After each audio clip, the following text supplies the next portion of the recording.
Sport on Barton FM is sponsored by EasyBuy. So the news has now come through that the 1920 season, for which Barton Town were playing in at that level, has come to an end, and it's all going to be voided. I don't think it's a great surprise that they've ended the season earlier, considering for non-league teams when you think about contracts issues and finance and that sort of thing. But it's maybe a surprise that they voided it and not gone on average points. What were your thoughts, Phil, on that? I think the way the situation is at the moment with the coronavirus, bringing the season to an end was the right thing to do. I know that a lot of people will disagree with us both on that. I was surprised that they're actually going to call the season null and void. People like me who keep statistics, I keep statistics on on the Northern Premier League. Got a database going back to when it first started in 1968, and I'm not going to keep this season's figures out of the league. Games were played, the stats I keep and the format I keep them in, I'll just put them in as games classed as null and void. But seems a shame just to ignore them. Yeah. I think it had been up to me, I'd have probably said, okay, season's finished, we're not playing any more games, and we'll decide places, promotion, titles on points per game. Yeah, I would have thought that would have been the more likely. We were so far through the season, weren't we? I could understand it if there was less than half the games played, but the fact that so many games have been played, it does seem it seems a bit harsh on those who were at the top, and a bit lucky for those who were at the bottom. Yeah, definitely so. I live just round the corner from Heathall United, and obviously know Jamie Waltham, who's the owner there.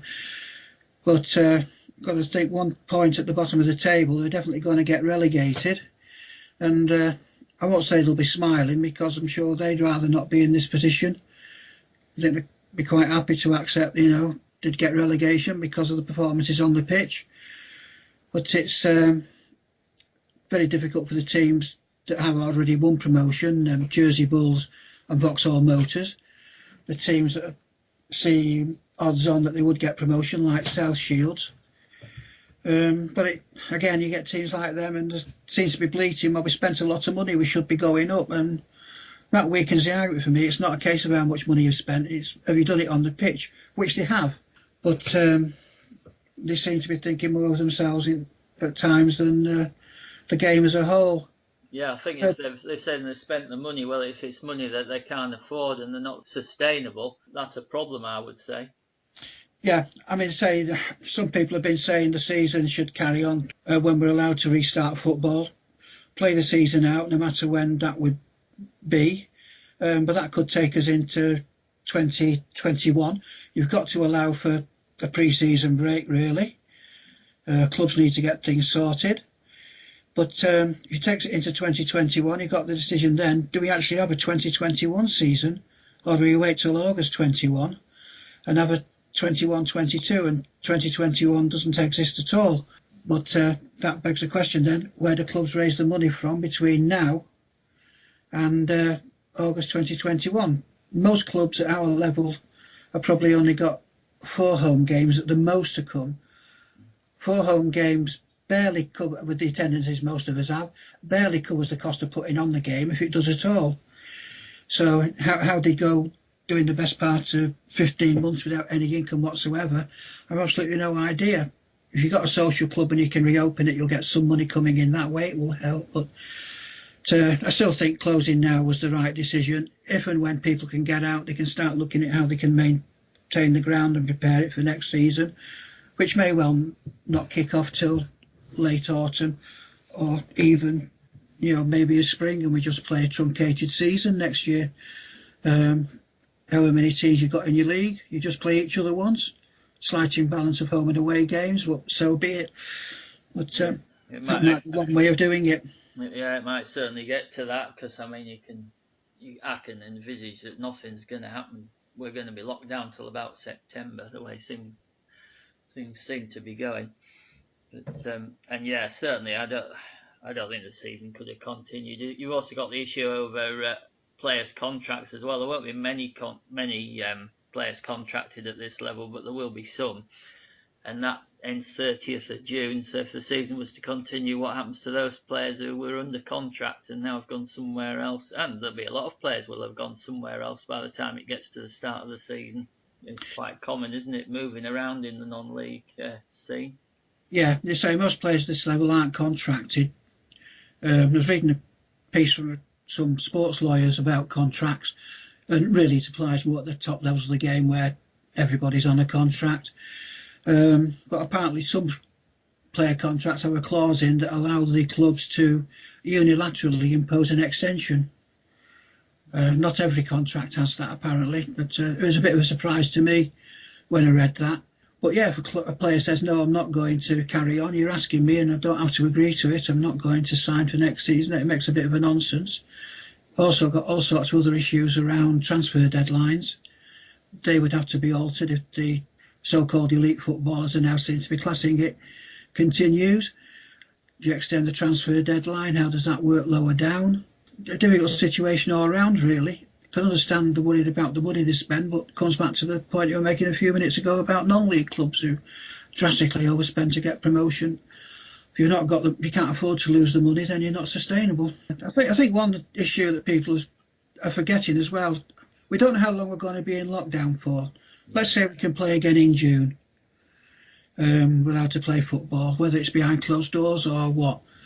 If restrictions on going out are relaxed, you can go for your day out at the seaside, you can go for your walk in the country or around National Trust property or whatever, certainly the grounds. Can you imagine how many families where everyone's been, to a large extent, cooped up, not been able to get out, in the garden, short walk with your family? How many of the people in the family are going to say, we want to go out, we want a day out? You're not going to play football. Yeah. That's what I go to the seaside. Yeah, yeah. You know, and the players are probably going to feel the same way. And again, they've also got the issue of fitness. Yeah, that's right. You know, essentially they're going to need a pre-season training session. The longer they're out, the less match fit they're going to be. Yeah, without. So, you know, that's something else that has to be brought into the equation. They can't go from what could be 6-8 weeks of inactivity into suddenly playing a football match. We've both been watching the game long enough to realise how different an early pre-season game is to even the final pre-season game, never mind to going out and playing competitively. That's right. The early games are pretty much almost at walking pace and what have you. And that's one thing for certain, is you're not going to, it's not like teams at a higher level, you're not going to play non-league games behind closed doors. That would just be an absolute non-starter. No, with some of the attendances I'd almost played behind. Well, that's anyway. true.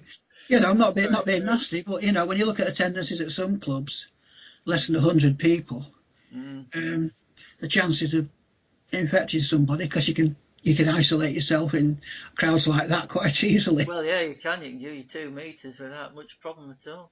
But you know, it's very difficult. And the other issue is, I hate to say it, but a lot of the people who run and volunteer at non-league clubs in particular are actually in the category getting in the 60s and 70s. That's right. Yeah. It's a category they're saying they've got to be that more aware of trying to avoid contracting the virus. Put myself in that category. Well, my age puts me in that category. Not well enough at the moment, touch wood, but you know, you got to think, you know, are people going to go out? And if we do have a vast increase in deaths, some clubs sadly are going to lose some of the people who rely on at the moment. Those people have got to be replaced. And I think it's inevitable as well that there will be some clubs go to the wall with, like we mentioned before, about no income coming in. There's no way that some clubs are going to be able to survive this extended period without any games and any income coming in. No, none. Yeah, it is sad. It's going to be interesting to see how that impacts on the FA's reorganisation. They've said they won't do it this year now because the season's all been declared null and void. Below at step 3 and below, and they'll do it as of summer next year. But there won't be as many clubs round. Of course, it remains to be seen what happens with clubs when the new football season starts of 2021, no matter when it starts, no matter how long it's going to go on for. What leagues will do, because by the time it does start, some clubs may well have gone under, and the league might find itself it's only got 16 clubs in a division as opposed to the current 18 or 20. Do they go with 16, or does the FA suddenly decide it's going to try and put teams up? Based on what, I don't know, because by scrapping the season, it can't say, oh, well, we'll promote teams based on points per game, because according to the FA now, no games have been played. Yeah, that's right. That's right. So they would have given themselves a little bit of wriggle room on making it points per game and deciding championships or league tables on that, and then the promotions, because teams would have been able to move. They would have given some leeway to put teams up, move teams sideways. It might even give them the option to do what I think they should have been doing with the reorganisation, and that's actually reducing the clubs in the leagues. National League's going to 24 in North and South, which I think is ridiculous. I don't think any league at any level needs to be more than 20 clubs. No, definitely. Especially lower down. Yeah. Players have got to get time off work the lower down you go. And I think the more they could cut out the midweek games and just play maybe 38 or 36 games, 38 in the case of Northern Counties East League, I think that's a reasonable number to be playing. Yeah, I think that step with the National League, I think it's another example of how they don't really want the little clubs. They just want the professional outfits who can cope with these more games, and you're travelling the length of the country and that sort of thing. Yeah, I think the National League has actually shown itself in its true light in a way.